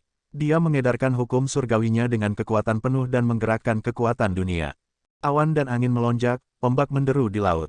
Percikan air sesekali melesat ke langit seolah ranjau meledak. Fu Lianyun sepenuhnya melepaskan aura Kaisar Semu. Dia tidak tampak ceroboh sama sekali, perlahan-lahan menekan Yue Chenxi dengan auranya, menunggu untuk mengambil alih sepenuhnya saat dia menyerang. Dia mengangkat auranya tanpa tergesa-gesa, dengan hati-hati mempersiapkan saat Yue Chenxi muncul dan menyerang. Suara deburan ombak bergema di mana-mana. Detik berikutnya, awan fajar merah yang memenuhi tempat itu tersebar saat cahaya terang meledak. Cahaya terang ini sangat menusuk, menangkap orang-orang yang menonton pertempuran lengah. Mata mereka terasa seperti ditusuk jarum, menimbulkan rasa sakit yang luar biasa. Apa yang muncul? Ketika mata semua orang pulih, mereka akhirnya melihat bahwa yang melompat keluar adalah Yue Chenxi sendiri. Dia seperti matahari terbit yang memancarkan cahaya terang saat ia melepaskan diri dari laut, menyapu bagian terakhir dari kegelapan sebelum fajar. Matahari yang terik tidak bisa dihalangi. Saat Yue Chenxi meninju, semua orang dengan jelas melihatnya menekan aura Fu Lianyun secara perlahan. Saat matahari terbit muncul dari laut, tingkat auranya berkembang tampak keterlaluan. Ini membuat Fu Lianyun agak lengah. Yue Chenxi sebenarnya berhasil menekan auranya. Dalam ketergesaannya, dia hanya bisa menggunakan telapak tangannya untuk memblokir. Namun, Fu Lianyun merasa yakin bahwa dengan kultivasinya, meskipun auranya ditekan, dia masih bisa menahan pukulan itu. Tinju dan telapak tangan bertabrakan. Layar air yang sangat besar membumbung di sekitar keduanya, menyembunyikan matahari dan menghalangi pandangan semua orang. Ketika air jatuh kembali seperti hujan yang turun dari langit, semua orang melihat pemandangan yang luar biasa. Yue Chenxi benar-benar mendorong mundur Kaisar Kuasi kuat Fu Lianyun sejauh 1 kilometer dengan pukulannya. Karena kekuatan pukulan ini, Aura Yue Chenxi semakin ganas. Cahaya yang bersinar dari tubuhnya menjadi lebih menyilaukan seperti dia benar-benar matahari yang agung, orang tidak bisa melihatnya secara langsung. Kembali ketika Yue Chenxi meminta nasihat dari Xiao Chen, dia menunjukkan kekuatan dan kelemahan tinju matahari pagi. Betapa megahnya ketika matahari pagi memancarkan cahaya pertama hari itu. Seberapa kuat energi dari matahari pagi saat pertama kali menembus kegelapan. Kekuatan gerakannya terlihat jelas dengan satu pandangan, tetapi kelemahannya juga sama jelas. Tindak lanjutnya tidak cukup kuat. Jika pengguna tidak mengalahkan atau melukai lawan dengan satu pukulan, maka auranya akan langsung terkuras.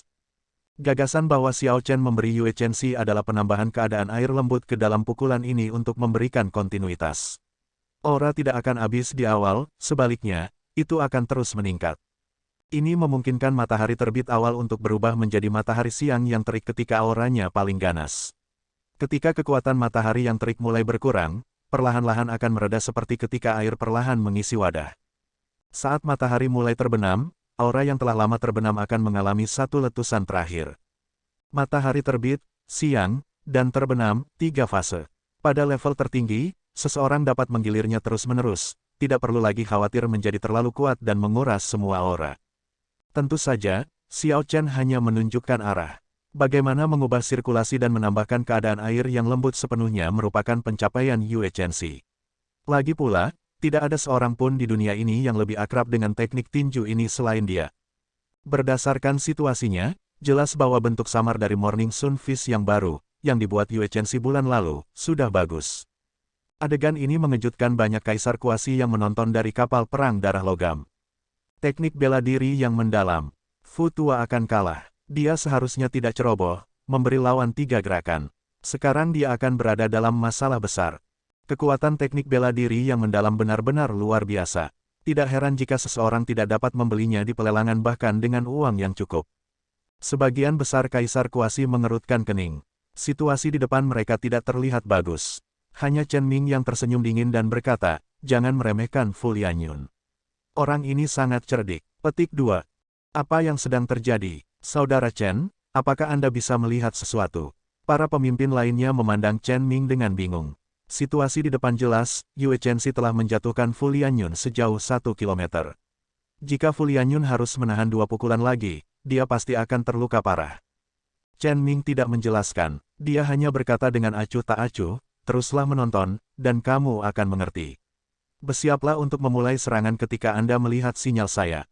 Petik 2. Yue Chenxi, yang berdiri di udara, sekarang seperti matahari yang terik, memancarkan cahaya dan panas yang mengejutkan. Sebuah jembatan pelangi muncul di bawah kakinya. Saat dia berjalan di jembatan pelangi, dia meluncurkan pukulan kedua dengan aura yang bahkan lebih ganas. Fu Lianyun tampak serius. Dia memusatkan semua energi hukum di tubuhnya di telapak tangan kanannya. Bahkan sebelum mereka bentrok, air laut di sekitarnya tidak bisa lagi menahan. Gelombang besar melonjak tanpa henti sebagai akibat dari energinya. Ledakan, tinju dan telapak tangan bentrok sekali lagi. Kali ini, akibatnya bahkan lebih besar. Gelombang kejut yang bergelombang meledakkan air laut ke segala arah. Permukaan laut menjadi seperti lumpur dengan lapisan besar mencukurnya. Pusaran air besar sedalam 1 kilometer muncul di air laut. Fu Lianyun mundur terus-menerus. Darah bocor dari sudut bibirnya, dia tampak terluka parah. Di tangan Yue Chenxi, teknik bela diri mendalam menunjukkan kekuatan yang ekstrim. Bahkan ketika Kaisar Semu berusaha keras, dia masih terluka. Bagus. Jin Lin mau tidak mau meneriaki kapal perang gerbang naga. Dia berkata sambil tertawa, kamu bisa menjadi sok semaumu. Masih ada 1 pukulan lagi. Mari kita lihat apakah kamu bisa terus tertawa. Ini sangat mendorong kelompok dari Pulau Bintang Surgawi. Yue Chenxi secara signifikan melukai Fu Lianyun dengan 2 pukulan, menunjukkan semua orang berharap untuk menang. Ketika Fu Lianyun mendarat, dia memuntahkan seteguk darah. Kemudian dia berkata sambil tersenyum, kekuatan teknik bela diri yang mendalam memang luar biasa. Lanjutkan, masih ada 1 pukulan lagi. Saya ingin melihat trik apa lagi yang bisa Anda bawa. Ingat, hanya ada 1 pukulan lagi. Yue Chenxi tidak berani ceroboh. Dia tahu apakah dia bisa mengalahkan lawannya atau tidak akan bergantung pada 1 pukulan ini. Setelah itu, lawannya tidak akan memberinya banyak waktu untuk menyimpan kekuatan lagi. Dia bertindak dengan hati-hati, tidak lagi menahan apapun dengan pukulan ketiga ini. Cahaya yang dia berikan perlahan meredup sampai akhirnya berubah menjadi merah seperti matahari terbenam. Demi membiarkan pukulan ini mencapai kekuatan terbesarnya, Yue Chenxi tidak buru-buru menyerang. Sebaliknya, dia terus menyimpan kekuatannya. Pukulan ini mewakili matahari terbenam adalah langkah terbesar Morning Sun Fist. Selama dia benar-benar bisa melepaskannya, dia yakin bisa mengalahkan Fu Lianyun dalam satu pukulan. Hanya ada satu masalah, dia belum berlatih dengan baik dengan gerakan terakhir ini dan tidak bisa menggunakannya sesuka hatinya. Namun, itu baik-baik saja. Lawan Yue Chenxi sangat murah hati dan membiarkannya melakukan 3 gerakan di awal. Segera, dia akan tahu konsekuensi menjadi sombong dan mengerti apa itu penyesalan. Huci. Namun, saat Yue Chenxi hendak mengeksekusi pukulan ini, Fu Lianyun, yang telah bertahan, tiba-tiba meledak dengan niat membunuh yang kuat, meledak dengan aura penuh dari Kaisar Semu. Tanda hubungnya membuatnya tampak seperti bayangan sekilas. Dalam 2 atau 3 napas, dia hampir mencapai Yue Chenxi, yang akan mengeksekusi gerakannya. Fu Lianyun benar-benar melanggar janji yang dia buat, membuat Yue Chenxi lengah pada saat kritis ini. Sebelum 3 gerakan berlalu, dia tiba-tiba bergerak. Dia tidak memberi Yue Chenxi kesempatan untuk mundur sebelum dia menyerang. Sambil tertawa sinis, dia berkata, "Gadis kecil, kamu masih terlalu mentah. Dalam kehidupan Anda selanjutnya, jangan hanya percaya apa yang dikatakan orang." Fu Lianyun memukul Yue Chenxi, yang tidak bisa mundur tepat waktu. Teknik bela dirinya sendiri memantul padanya, mendatangkan malapetaka dengan meridiannya dan menyebabkan dia memuntahkan 3 suap darah. Setelah itu, dia jatuh seperti layang-layang yang rusak. Matahari terbenam yang merah tua kehilangan semua cahayanya. Perkembangan aneh ini langsung membalikkan keadaan. Tidak ada yang menyangka bahwa seorang kultivator generasi yang lebih tua seperti Fu Lianyun akan memainkan trik seperti itu.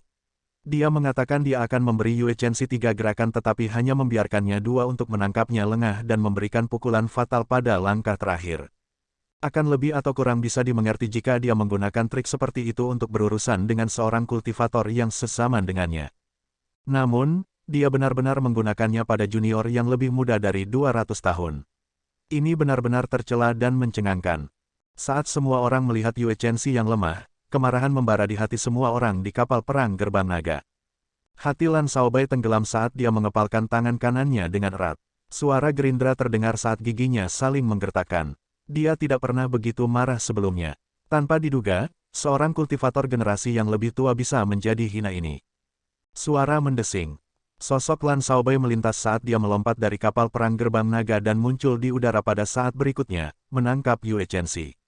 Saat dia melihat Yue Chenxi, yang tidak sadarkan diri tetapi jelas masih sangat kesakitan, wajahnya tenggelam dan dipenuhi amarah. "Maafkan saya, Tuan Muda Lan. Aku sedikit berat tangan. Gadis kecil ini mungkin lumpuh," kata Fu Lianyun sinis sambil menunjukkan senyum di wajahnya yang licik. Lan Shaobai menggeram dengan dingin, "Surga sedang menonton. Anda akan menerima pembalasan untuk ini cepat atau lambat." Petik 2. Setelah Lan Shaobai mengatakan itu, dia membawa Yue Chenxi kembali ke kapal perang Gerbang Naga. Unggulan Sekte Darah Logam sudah maju, memimpin 300 kapal perang kelas Sage.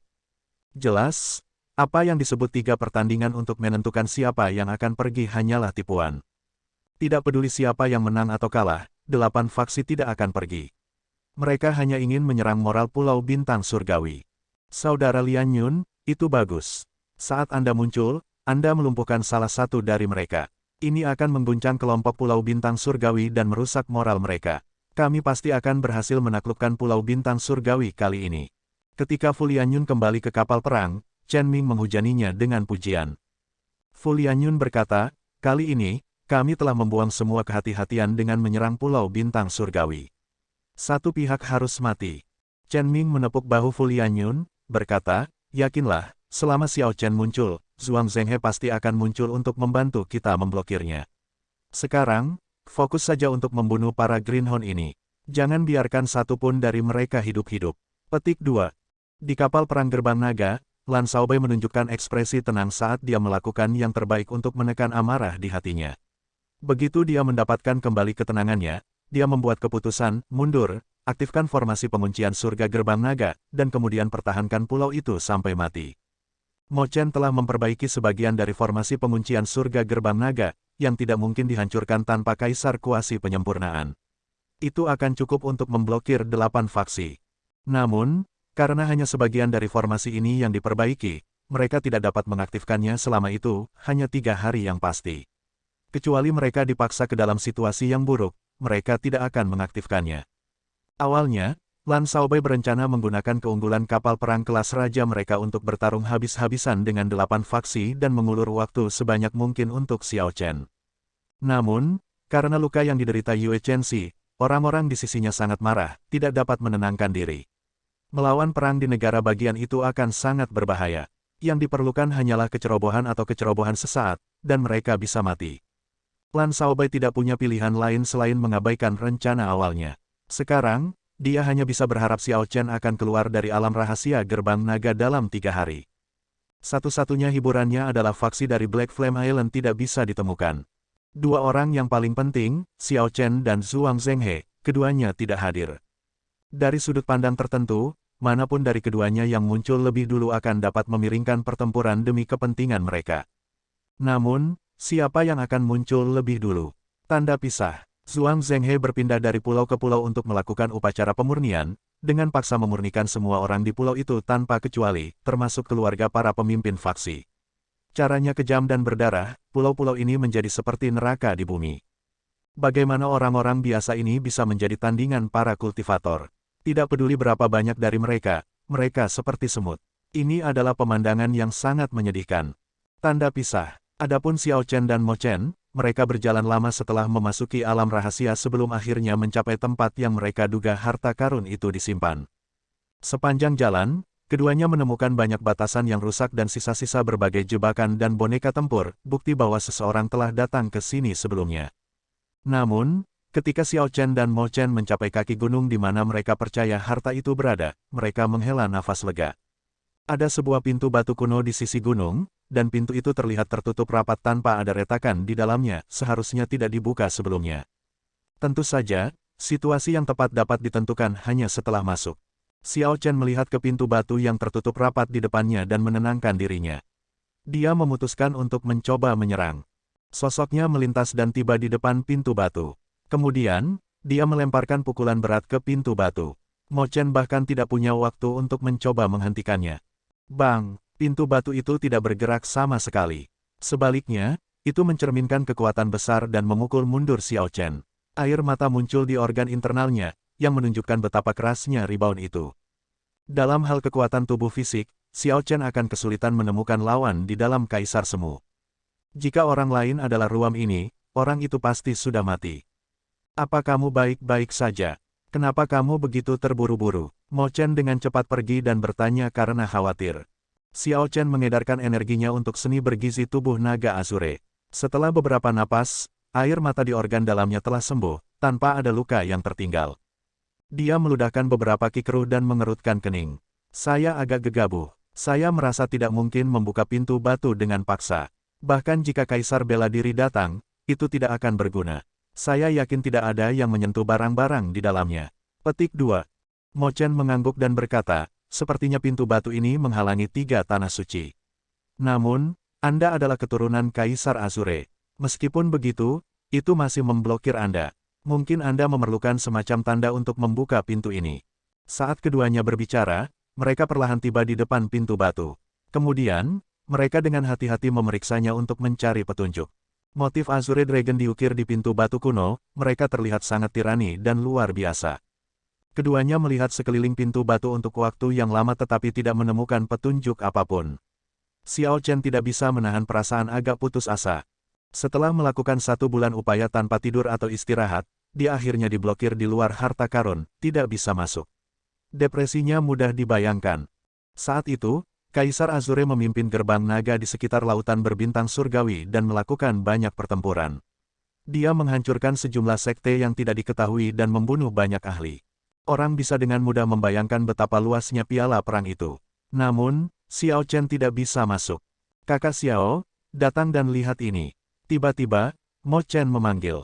Sepertinya dia menemukan sesuatu di lereng gunung tidak jauh dari pintu batu. Xiao Chen dengan cepat pergi dan melihat bahwa dia telah membersihkan area untuk mengungkapkan lekukan berbentuk belah ketupat. Sisi gunung memiliki segala macam tonjolan. Jika seseorang tidak memberikan perhatian yang tepat, ia tidak akan menemukan istirahat. Mengungkapkan ekspresi kegembiraan, dia bertanya, bagaimana kamu menemukannya? Mo Chen tersenyum dan menjawab, kamu lupa. Saya ahli dalam menemukan mekanisme tersembunyi. Anda melihat kemampuan saya selama perjalanan ke Gunung Harta Karun. Pintu batu di depan kita tidak terlalu rumit. Anda hanya perlu token untuk membukanya. Jika Anda tidak memiliki token, bahkan jika Anda sangat kuat, Anda tidak akan dapat membukanya. Kelihatannya sangat sederhana, tetapi sebenarnya sangat tirani. Kakak Xiao, pikirkan baik-baik. Lihat apakah Anda memiliki tanda gerbang naga yang cocok dengan waktu istirahat ini. Xiao Chen berpikir sejenak dan segera mengingat sebuah item. Dia mengeluarkan medali naga azure dan berkata, Mo Chen, lihat apakah ini barangnya. Mo Chen menerima medali naga azure dan membandingkannya dengan lekukan. Kemudian, dia berseru dengan gembira, itu seharusnya benar. Itu dia. Tepat setelah mengatakan itu, dia menempatkan medali naga azure ke dalam istirahat. Memang, itu dipasang dengan sempurna. Ketika Azure Dragon Medallion duduk, motif Azure Dragon yang diukir di pintu batu kuno yang tertutup rapat perlahan bersinar. Batu-batu berjatuhan, memperlihatkan bentuk asli pintu batu itu. Pintu batu sekarang mengungkapkan penampilan aslinya, dua pintu perunggu besar dan papan nama dengan Gerbang Naga Harta Karun tertulis di atasnya. Cahaya di pintu tidak memudar. Xiao Chen dan Mo Chen bertukar pandang dan melihat kegembiraan di mata masing-masing. Pintu-pintu akan terbuka. Namun, untuk beberapa alasan, 1 jam berlalu, dan pintu perunggu masih tidak bergerak, meskipun mengungkapkan bentuk aslinya. Ekspresi keduanya perlahan berubah agak tidak sedap dipandang. Tanpa diduga, pintunya belum terbuka. Apa masalahnya? Mengapa pintu-pintu ini tidak terbuka? Mereka berdua merasa situasinya aneh. Mengingat bahwa pintu mengungkapkan bentuk aslinya, medali naga azure harus menjadi tanda yang tepat. Namun, mengapa pintunya belum terbuka? Mo Chen mengeluarkan medali naga azure dan mulai berpikir cepat. Desain pintu batu adalah dasar. Itu tidak mengandung banyak misteri. Selama seseorang memiliki token, seseorang harus dapat membuka pintu. Xiao Chen mengerutkan kening, tidak tahu harus berbuat apa atau apa yang sedang terjadi. Harta karun itu tepat di depan mereka. Bahkan dengan kunci, mereka masih tidak bisa masuk. Perasaan tertekan semacam ini mencekik. Itu adalah satu hal jika seseorang tidak bisa masuk. Apa gunanya memberi seseorang harapan, lalu mengambilnya? Tiba-tiba, Mo Chen memikirkan sesuatu. Dia berkata, Kakak Xiao, bagaimana kalau menempatkan setetes darah esensimu di Azure Dragon Medallion dan mencoba lagi? Meskipun Xiao Chen menganggap saran itu aneh, dia masih melakukan apa yang dia katakan dan meneteskan darah esensinya ke Azure Dragon Medallion sebelum meletakkannya kembali di reses. Kakak, kali ini, hampir tidak ada penundaan. Pintu perunggu besar langsung terbuka, dan angin dingin bertiup, membawa banyak debu. Pintu terbuka begitu cepat sehingga Xiao Chen tidak berhasil bereaksi. Setelah beberapa saat, dia bertanya dengan kejutan yang menyenangkan, Mo Chen, bagaimana menurutmu? Senyum muncul di wajahnya saat dia menjawab, ini adalah rencana darurat yang dibuat Kaisar Azure, metode yang disiapkan sebagai asuransi. Jika medali naga Azure berakhir di tangan orang lain dan bukan keturunannya, mereka tidak akan bisa membuka harta karun gerbang naga ini. Ini adalah metode yang sangat sederhana, tetapi itu menjamin bahwa harta karun gerbang naga ini tidak akan jatuh ke tangan orang lain jika terjadi sesuatu. Xiao Chen mengerti. Jadi itulah yang terjadi. Sekarang dia memahami alasannya, dia menemukan jawabannya sebenarnya sangat sederhana. Ayo, mari kita pergi dan melihat piala perang yang dikumpulkan Kaisar Azure, lihat hal-hal baik apa yang ada. Keduanya menunjukkan ekspresi antisipasi. Kemudian, mereka menenangkan diri dan melangkah ke gerbang harta karun naga. Hal pertama yang masuk ke mata mereka adalah gundukan besar batu roh. Ada tumpukan demi tumpukan, masing-masing tampak seperti gunung kecil. Xiao Chen melihat sekeliling dengan santai. Tanpa diduga, mereka semua adalah batu roh kelas superior. Batu roh adalah dasar untuk budidaya. Batu roh kelas superior memiliki daya tarik besar bagi pembudidaya yang lebih lemah. Sekte biasa-biasanya memberikan batu roh kelas superior sebagai tunjangan. Sebelum Xiao Chen maju ke Martial Sage tingkat Grandmaster, sumber daya utama yang dia gunakan juga adalah batu roh kelas superior. Namun, seiring kultivasinya meningkat dari waktu ke waktu, bantuan yang bisa diberikan oleh batu roh kelas tinggi kepadanya menurun. Akhirnya, dia menyerah pada mereka. Mo Chen berkata dengan kaget, ada total 100 tumpukan di sini. Setiap tumpukan mungkin memiliki 5 juta batu roh kelas tinggi. Artinya, setidaknya ada 500 juta batu roh kelas atas di depan kita di sini. Jumlah yang begitu besar lebih dari cukup untuk memulai sekte peringkat 9. Xiao Chen membuat beberapa perhitungan mental. Dengan sejumlah besar batu roh ini, selama ada orang-orang dengan bakat di kota bintang surgawi, dia bisa memelihara mereka untuk mempersiapkan pendirian gerbang naga di masa depan, membawa darah baru terus-menerus. Keduanya berkelok-kelok di antara tumpukan batu roh dan akhirnya menemukan diri mereka di depan pintu batu lain. Jalan menuju aula berikutnya tidak mulus. Ada juga boneka tempur dengan kepala tertunduk tertutup debu di kedua sisi pintu batu. Setelah 10.000 tahun, boneka perang dengan kekuatan yang tidak diketahui di masa lalu ini sekarang tampak tak bernyawa, tidak menunjukkan tanda-tanda aktivitas apapun. Mo Chen melirik mereka dan berkata, itu adalah boneka tempur kelas kaisar. Jika mereka sempurna dan tanpa cacat, kekuatan mereka akan menyaingi kaisar bela diri. Xiao Chen tercengang di dalam hatinya. Seberapa kuat sebenarnya gerbang naga di masa lalu? Mereka bahkan berhasil membuat boneka tempur kelas kaisar. Berderak, berderak, berderak. Saat Xiao Chen memikirkan cara membuka pintu batu di depan, salah satu boneka tempur mengeluarkan suara berderit dari setiap sendi saat mulai bergerak. Ini mengejutkan Xiao Chen dan Mo Chen. Mereka mendorong tanah dan segera mundur, meningkatkan kewaspadaan mereka. Setelah beberapa saat, boneka tempur ini tiba-tiba mengangkat kepalanya. Dua api samar terbakar di rongga matanya.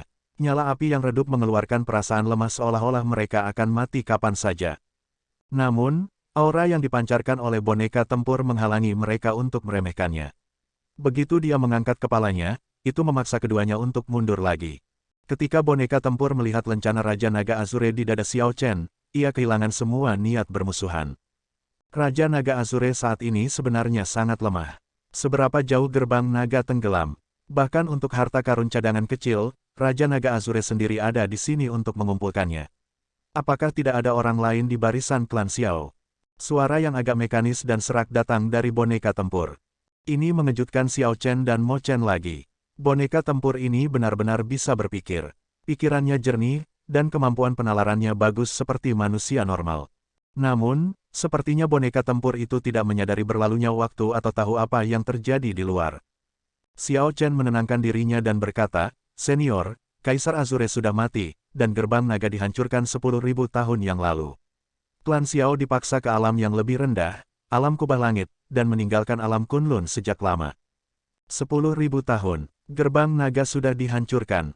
Boneka tempur sepertinya tidak bisa menerima berita itu, tidak bisa menerima kebenaran sebelumnya.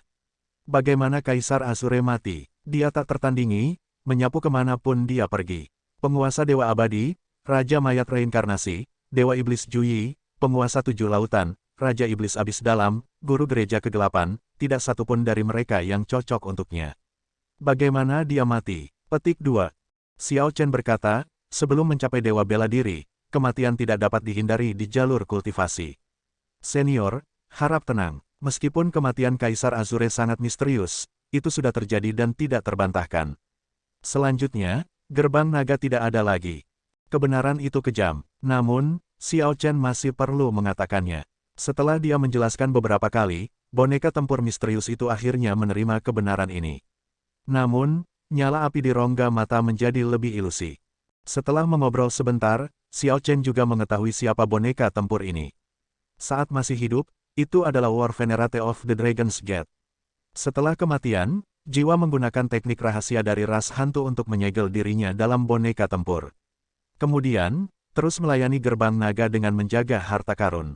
Menurut boneka tempur itu, Yang Mulia Perang Gerbang Naga adalah seseorang yang telah memberikan kontribusi militer yang besar dan selamat dari 10.000 pertempuran. Seseorang akan dihormati dengan gelar seperti itu hanya setelah melewati banyak ujian yang ketat dan sulit. Hanya orang-orang ini yang bisa terus melayani gerbang naga dengan setia setelah kematian. Setiap War Venerate telah menjadi kaisar bela diri surgawi yang lebih besar, setidaknya, ketika mereka masih hidup. Di puncak gerbang naga, ada lebih dari 100 petinggi perang, kekuatan yang sangat kuat. Masalah dunia sangat sulit diprediksi. Setelah tidur begitu lama, saya menemukan bahwa 10.000 tahun telah berlalu. Karena Anda membuka harta karun gerbang naga ini, maka kami akan melakukan hal-hal dengan aturan yang ditinggalkan gerbang naga. Berapa banyak yang bisa Anda peroleh tergantung pada seberapa kuat Anda. Harta karun gerbang naga tidak dapat diambil hanya karena Anda adalah keturunan Kaisar Azure. Boneka tempur misterius itu mengulurkan tangannya, dan sebuah isapan menarik tombak di tanah. Xiao Chen dan Mo Chen bertukar pandang. Mereka terkejut melihat bagaimana peristiwa itu berlangsung. Mo Chen mengirim proyeksi suara, dia saat ini tidak dalam kondisi yang baik. Jiwanya telah mencapai titik di mana ia dapat menghilang kapan saja. Selama pertempuran dimulai, dia akan segera mati. Jika kamu ingin membuka pintu batu ini, kamu harus mengalahkanku terlebih dahulu. Hanya dengan begitu Anda akan memenuhi syarat untuk masuk. Jika Anda tidak memiliki keberanian, maka bawa saja batu roh keluar dan pergi. Boneka tempur memandang Xiao Chen dan mengacungkan tombak sambil berdiri di depan pintu batu. Xiao Chen ragu-ragu sejenak dan kemudian berkata, "Kalau begitu, aku memilih untuk pergi. Di masa depan, ketika saya punya waktu, saya akan sering turun untuk menghabiskan waktu bersama senior." Petik 2. Pengecut. Boneka tempur itu meraung dengan amarah yang membara jauh di lubuk hatinya. Itu mengarahkan tombak ke Xiao Chen dan berkata dengan suara bergetar, "Siapa yang memberimu pilihan, membiarkanmu begitu lembut? Jangan buat aku, seorang Dragon's Gate War Venerate, memandang rendah dirimu. Gambarkan pedangmu dan buat keputusan yang benar-benar harus kamu buat." Suara bergetar bergema di aula yang luas, terdengar sangat sedih. Ini hanya mencari kematian. Menggunakan kematiannya, boneka tempur memaksa Xiao Chen menyusuri jalan setapak ke aula berikutnya. Kaisar Azure tidak lagi ada, gerbang naga sudah dihancurkan. Kemuliaan masa lalunya telah berubah menjadi abu. Namun, petinggi perang gerbang naga sebelumnya masih membawa diri mereka dengan bangga akan kemuliaan. Mereka melayani gerbang naga dengan setia bahkan sampai tidak bisa beristirahat setelah kematian mereka. Tidak peduli berapa lama mimpi ini, ketika saya membuka mata, bahkan jika langit telah terbalik dan tanah hancur, saya tetaplah saya. Namun, dunia bukan lagi dunia sebelumnya. Xiao Chen, tarik pedangmu dan jangan menjadi pengecut. Jangan lupa identitasmu. Api lemah di mata boneka tempur itu tiba-tiba berkobar, memancarkan cahaya tak terbatas. Lapisan debu tebal pada armornya terlepas, dan battle armor berwarna biru dengan tulisan War Venerate muncul. Ekspresi Xiao Chen berubah serius, dan dia mendorong Mo Chen pergi. Dengan lambaian tangannya, dia mengangkat Lunar Shadow Saber. Perasaan di hatinya tak terlukiskan. Dia membungkuk, menyampaikan semua hal yang tak terkatakan di dalam hatinya. War Venerate sebelumnya, yang sekarang menjadi boneka perang, berlari kencang. Selama 10.000 tahun terakhir, tidak ada yang memelihara boneka tempur. Waktu adalah senjata yang kejam. Boneka ini dulunya adalah boneka tempur kelas kaisar. Sekarang, itu tidak lagi ganas dan lincah seperti sebelumnya. Bahkan ada banyak bagian yang rusak di dalamnya. Namun, saat boneka tempur berlari, seluruh ruang mulai bergetar. Itu bergerak gesit dan memproyeksikan aura mengerikan, menghadirkan sikap kebal. Semua yang dilakukannya membuat gerakan ini semakin mengerikan, melonjak dengan aura gigih. Xiao Chen tahu bahwa ini hanya semburan kekuatan yang tiba-tiba sebelum runtuh. Segera, jiwa pihak lain yang sudah lemah akan menguras semua energinya dan menghilang dari dunia ini. Boneka tempur melompat ke udara. Yang mulia perang gerbang naga sebelumnya menghubungkan ratusan gambar tombak bersama-sama, menciptakan pemandangan yang sangat mengejutkan. Serangan tombak ini terlihat sangat indah, serangan tombak paling mengharukan yang pernah dilihat Xiao Chen. Berdetak, saat boneka tempur menyerbu ke depan, bagian dari baju besinya jatuh dan terbakar di udara. Pada saat mereka mendarat, hanya tumpukan abu yang tersisa. Sepertinya boneka tempur itu baru saja mencapai Xiao Chen, tetapi sebagian besar tubuhnya sudah lenyap dan terbakar saat potongan-potongan itu jatuh ke tanah, berubah menjadi abu. Sebelum mencapai Xiao Chen, mungkin semuanya akan terbakar habis. Boneka tempur itu meneriakkan seruan perang dengan hanya setengah kepalanya yang tersisa. Jelas merasa sangat tidak puas, tetapi masih menaruh harapan pada Xiao Chen. Dengan kekuatan terakhirnya, Dragon's Gate War Venerate melemparkan tombak di tangannya ke Xiao Chen. Begitu tombak meninggalkan tangan boneka tempur, seluruh tubuhnya segera terbakar. Pada akhirnya, Xiao Chen mengira dia melihatnya tersenyum. Ini bukan senyum kepuasan saat menerima pelepasan tetapi senyum pada Xiao Chen karena telah membuat pilihan, sehingga semua usahanya yang sungguh-sungguh tidak sia-sia. Bahkan setelah kematian, yang mulia perang gerbang naga adalah orang dari gerbang naga. Pada akhirnya, Xiao Chen tidak menarik pedangnya. Begitu tombak terbang ke arahnya, dia memiringkan tangannya ke samping, mengulurkan tangan, dan menangkap tombak ini. Melihat abu di tanah membuatnya terdiam untuk waktu yang lama. Dia masih bisa merasakan kehangatan dari tombak seolah-olah itu adalah kesetiaan dan berdarah panas dari yang mulia perang gerbang naga ini. Xiao Chen menyingkirkan tombak dan berjalan ke tumpukan abu. Sekarang, semuanya telah berubah menjadi abu kecuali lencana.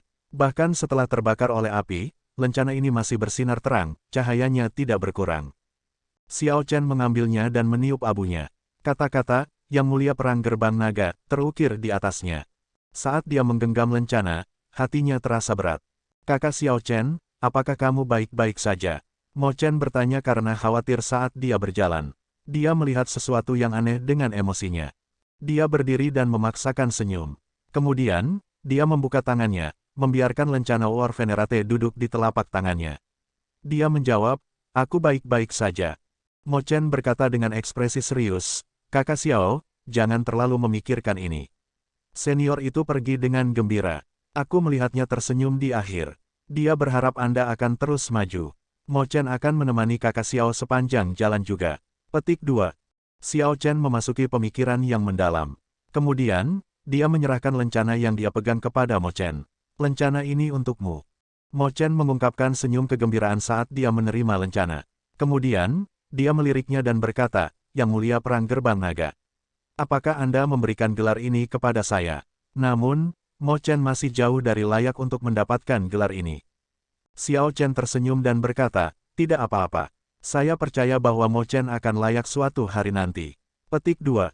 Mo Chen merasa senang saat dia meletakkan lencananya dengan benar. Kemudian, dia menuju ke aula berikutnya bersama Xiao Chen. Pintu batu di jalan sudah terbuka tanpa suara, memungkinkan jalan yang mulus.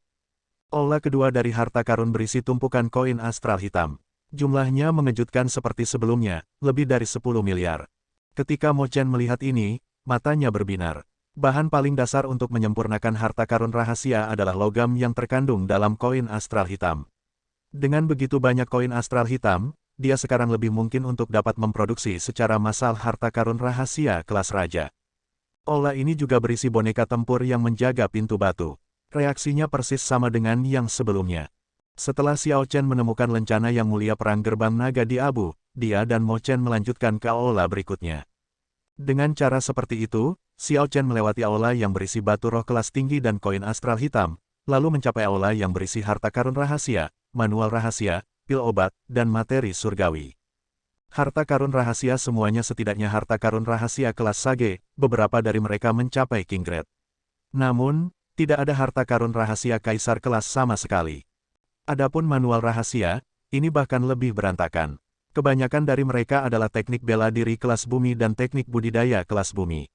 Namun, tidak ada teknik bela diri mendalam yang dibutuhkan Xiao Chen. Ada banyak jenis pil obat. Xiao Chen dengan cepat melirik mereka dan menemukan bahwa pil obat ini tidak akan banyak berpengaruh pada Kaisar Kuasi dan di atasnya. Ini akan menjadi daya tarik besar bagi para kultivator di bawah Kaisar Semu, karena mereka akan memberikan bantuan besar dalam kultivasi. Trofi perang yang telah dikumpulkan oleh Gerbang Naga saat mereka menyapu lautan berbintang surgawi semuanya ditempatkan secara sistematis di aula. Namun, Xiao Chen tidak melihat petunjuk apa yang paling dia inginkan. Dia tidak bisa menahan perasaan kecewa. Mungkinkah setelah Gerbang Naga menghancurkan kuil Leiyin kecil, itu menggunakan Vena Roh Raja yang dikumpulkan, jadi ini sudah hilang 10.000 tahun yang lalu. Jika demikian, itu akan agak disayangkan. Tidak peduli berapa banyak materi surgawi, batu roh, atau harta karun rahasia yang ada, tidak satupun dari mereka memiliki manfaat langsung untuk Xiao Chen sendiri. Semua hal ini adalah sejumlah besar sumber daya dasar yang diperlukan untuk mendirikan sebuah sekte. Dengan mengandalkan berbagai harta di harta karun ini, seseorang dapat mendukung sekte besar selama 100 tahun. Meskipun ada banyak harta, jumlah yang mengejutkan, apa yang berguna di tingkat Xiao Chen terlalu sedikit, praktis tidak ada. Mungkinkah semua item puncak disembunyikan di Istana Naga Azure di medan perang Savage? Namun, Xiao Chen merasa pemikiran ini salah. Istana Naga Azure seharusnya menyembunyikan harta karun yang terkait dengan garis warisan Gerbang Naga. Itu pasti akan jauh lebih baik daripada hal-hal di sini. Namun, mereka seharusnya tidak memiliki banyak hubungan dengan piala perang puncak dari Lautan Berbintang Surgawi. Trofi perang dari Lautan Berbintang Surgawi secara logis akan ditempatkan di harta karun Pulau Bintang Surgawi. Di aula dengan material surgawi, tidak ada lagi pintu batu yang mengarah ke depan, yang berarti ini harus menjadi ujung jalan. Mo Chen, bagaimana menurutmu? Xiao Chen bertanya. Sesuatu yang salah. Sepanjang jalan, saya melihat dengan hati-hati. Saya tidak menemukan apapun yang benar-benar berdiri di puncak. Ini pasti tidak normal. Saya pikir harus ada ruang rahasia independen di mana item puncak disembunyikan. Petik 2. Mo Chen terus menganalisis dengan ekspresi serius. Namun, kita harus mencari tempat ini sendiri. Xiao Chen mengerutkan kening dan berkata, jika benar-benar ada tempat seperti itu, maka para senior dari sebelumnya seharusnya memberitahuku. Karena petinggi perang gerbang naga itu mengenali identitas Xiao Chen, mereka tidak punya alasan untuk menyembunyikan informasi semacam itu. Mata Mo Chen berbinar saat dia melihat Xiao Chen. Mungkin mereka sudah memberi kami jawabannya. Xiao Chen merasa bersemangat. Dia pasti memikirkan sesuatu. Kalau tidak, dia tidak akan mengatakan itu. Memang, Mo Chen melanjutkan, sepanjang jalan, berapa banyak lencana War Venerate yang telah kamu kumpulkan? Xiao Chen berpikir kembali. Selain dari aula dengan materi surgawi tempat mereka berada sekarang, dia mengumpulkan lencana War Venerate dari semua aula lainnya. Termasuk satu dengan Mo Chen, mereka memiliki total 5. Mo Chen menjelaskan dengan lembut, jawabannya mungkin terletak pada 5 lencana War Venerate ini. Keterampilan ramalan zaman kuno melihat 5 sebagai angka tertinggi. Logam, kayu, air, api, dan tanah membentuk 5 elemen dan mewujudkan segala sesuatu di dunia, yang mengandung semua misteri alam semesta. Sedalam itu, Xiao Chen berkata, terkejut bahwa konsep 5 bahkan memunculkan misteri alam semesta. Mo Chen terkikik dan berkata, sebenarnya, aku juga tidak percaya. Ini adalah legenda kuno dari zaman abadi. Yang lebih umum terlihat adalah berbagai jenis formasi 5 elemen. Sebenarnya, aula yang berisi materi surgawi ini diatur menurut 5 elemen.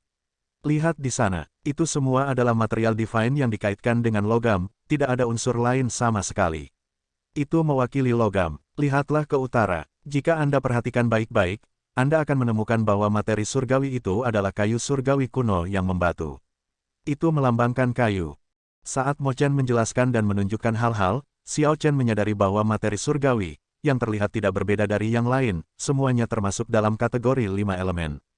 Keduanya berjalan dan mencari di sekitar tumpukan bahan surgawi. Di setiap tumpukan ada lekukan, sangat cocok untuk lencana War Venerate. Ketika lencana War Venerate terakhir ditempatkan di reses terakhir, seluruh aula mulai bergetar hebat. Xiao Chen merasa dunia berputar. 5 aula yang terhubung di depan mereka berpisah dan bergerak di sekitar aula tempat mereka berada, mewujudkan semacam formasi 5 elemen yang mendalam. Setelah beberapa saat, sebuah lubang retak terbuka di tengah aula, memperlihatkan tangga ke tingkat yang lebih rendah. Xiao Chen memimpin dan turun. Mo Chen mengikuti perlahan sambil tersenyum. Sebuah ruangan batu berukuran rata-rata terletak di kaki tangga. Tempat itu bersinar dengan cahaya spiritual 9 warna. Ketika Xiao Chen melihat ini, dia tidak bisa menahan ekspresi kegembiraan. 2 rak sederhana berjajar di dinding. Segala macam barang langka dan berharga ada di rak. Di ujungnya ada sebuah altar. Lukisan dari berbagai generasi Master Sekte Gerbang Naga tergantung di dinding seberang. Potret Kaisar Azure ditempatkan di tengah. 3 kotak bersulam diletakkan di atas altar di bawah lukisan Kaisar Azure, masing-masing sangat kuno dan memancarkan aura yang luar biasa. Di depan meja kayu ada sajadah berwarna coklat yang terlihat sangat biasa. Berdasarkan dekorasi di sini, orang dapat memastikan bahwa disinilah gerbang naga menyimpan piala perang puncak. Ada formasi yang digambar dengan darah emas di lantai ruang batu. Xiao Chen dengan lembut mendorongnya. Dia curiga bahwa ini adalah darah ahli kaisar bela diri ras dewa dan bisa disebut darah dewa. Namun, dibandingkan dengan darah surgawi yang digunakan untuk menyegel api asal api surgawi, ini adalah tingkat yang jauh lebih rendah.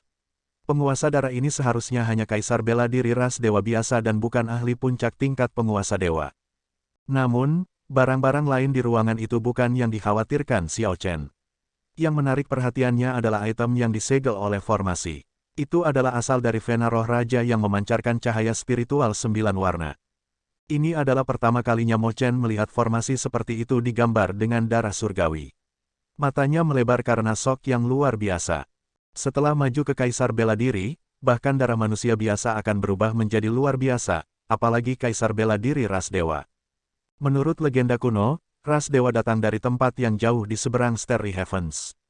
Di dunia mereka akan menjadi dewa saat mereka lahir, menikmati penghormatan yang besar.